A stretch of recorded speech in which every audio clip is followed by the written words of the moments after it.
한국 청소년 상담복지개발원이 운영하고 있는 우수한 청소년 디딤센터 혹시 알고 계신가요? 예, 알고 있습니다. 예, 이 기관이 굉장히 일을 잘합니다. 자료 한번 보여주시겠어요? 보시면 이 기관은요, 정서 행동에 어려움이 있는 청소년들을 대상으로 상담, 치료, 보호, 교육 이런 일들을 하는 기관인데요.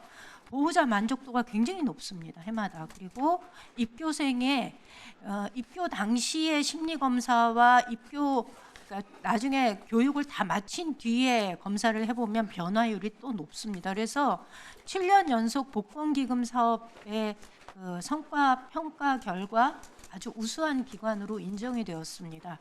다음 자료 한번 보여주시겠어요? 근데 제가 영상 한번 잠깐 보시겠습니다.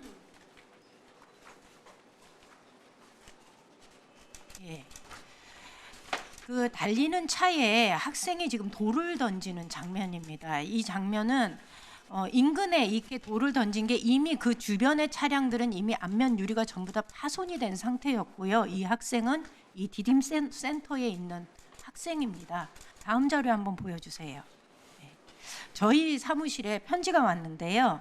제가 담당하던 학생이 쇠파이프를 들고 치료 재활부 선생님의 허벅지를 가격 폭행해서 센터에서 퇴교당하는 일이 있었습니다. 그런데 이 사고가 발생하기 전 그 학생은 벽돌을 들어 본인 머리를 내리치고 쇠파이프를 선생님들에게 휘두르는 위기 상황이 반복해서 발생했음에도 불구하고 어떠한 조치도 이루어지지 않았습니다. 또 다른 학생의 경우 적응 기간 2주 동안 타 학생의 안면부를 주먹으로 3회 이상 가격한 학생이 있었습니다. 폭력성이 높아서 센터 생활이 부적절하다고 판단해서 보고했지만 센터 생활을 계속하게 됐고 결국 다른 학생의 안면부를 다시 주먹으로 가격해서 경찰서에 신고가 들어간 후에 이 학생은 퇴교가 아닌 조기 수료 조치를 취하게 되었습니다. 다른 자료 한번 보여주세요. 아까 보신 것처럼 이 시설에서 일을 하시는 선생님들은 수시로 폭력에 노출이 되어 있는 상황입니다. 지금 이 센터가요, 중앙센터와 대구센터 두 군데가 운영이 되고 있는데요. 중앙센터에 지금 입교한 학생들은 전체 장단기 합쳐서 345명이고요. 대구센터에 입소한 학생은 147명입니다. 그런데 보면 아시는 것처럼 센터 내에 사건 사고 발생 보고서 현황을 보면은요, 학생 한 명당 평균 1.5건의 사고가 발생하고 있는 상황입니다.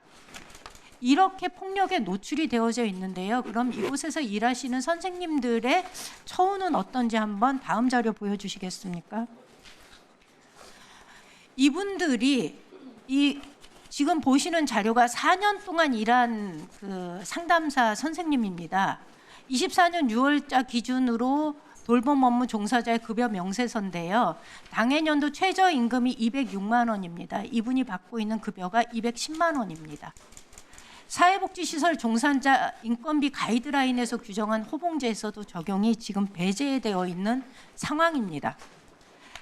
피멍이 들고 일을 해도 여전히 이분들은 최저임금조차도 제대로 받지 못하고 있는 그 수준에서 일을 하고 있다는 겁니다. 이러다 보니까 이분들의 퇴사율이 굉장히 높습니다. 다음 자료 보여주세요. 퇴사율이요. 23년 기준으로 중앙의 경우는 20.62%이고요. 대구센터는 21.62%입니다. 상담이라는 거는 많은 사례를 경험한 노하우가 굉장히 필요한 곳인데 선생님들이 이런 처우를 감당해내지 못하고 계속 퇴사를 반복하고 있다는 거죠. 이로 인해서 사라지는 노하우, 우리한테는 굉장히 안타까운 현실입니다. 이게 이렇게 어려운 상황인데 다음 자료 한번 보여주세요. 이게 왜 이렇게 더 어려운 상황을 만들어내는 게 뭐냐면요.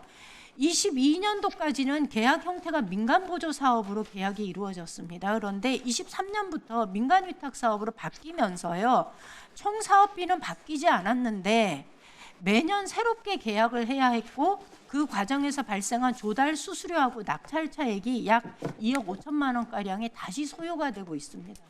예산도 적은데 처우도 열악한데 부대 비용이 이렇게 불필요한 비용이 발생하고 있다는 거죠. 그래서 저는 차관님께 몇 가지 좀 당부를 드리고 싶습니다.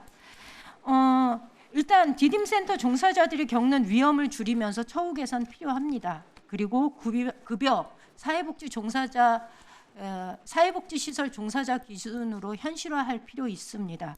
그 다음에 일정 수준 이상의 폭력성이 드러나서 문제가 되는 경우에는 서비스 제외 기준, 서비스 제공 제외 기준이 마련돼야 합니다. 실제로 뭐 강남구청에서 운영하는 청소년 심리지원센터의 경우에도 서비스 제공 제외 기준이 있습니다. 그런데 이 기관은 기관 평가 때문에 성과에 급급하다 보니까 서비스 제외 기준이 없고 이로 인해서 그곳의 종사자들은 굉장히 수많은 폭력에 노출이 되어져 있다는 것을 차관께서 염두에 두시면 좋겠습니다. 그러니까 보시면 기관 성과 때문에 조기 수료 제도가 이용이 되고 있고요. 기관 퇴교는 단 한 명도 없습니다. 그리고 또 한 가지 당부드리고 싶은 건요.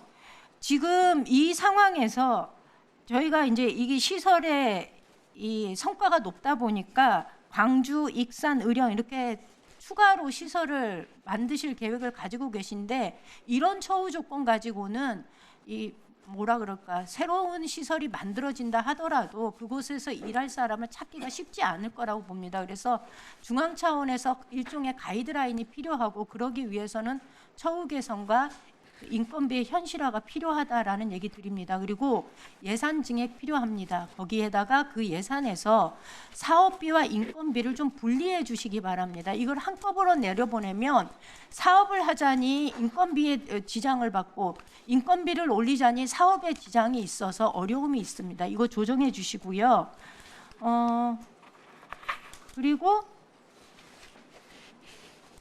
아까 말씀드린 대로 조달수 예산 확대 필요함과 동시에 조달 수수료 그다음에 낙찰 차익으로 쓰이는 예산 줄이기 위한 제도 개선 좀 마련해 주시기 바랍니다. 예, 말씀하신 부분 그 처우 개선 부분도 올해 조금 증액은 하긴 했지만 그 가이드라인에 상당히 못 미치는 걸 잘 알고 있습니다. 그래서 그 부분 충분히 좀 인지하고 있고요. 그다음에 그 근무하시기에 여러 가지 어려운 여건, 소진이 많이 되시는 여건들에 대해서 좀 살펴볼 수 있는 지침이라든가 그다음에 가이드라인 필요하다고 마련하도록 하겠습니다.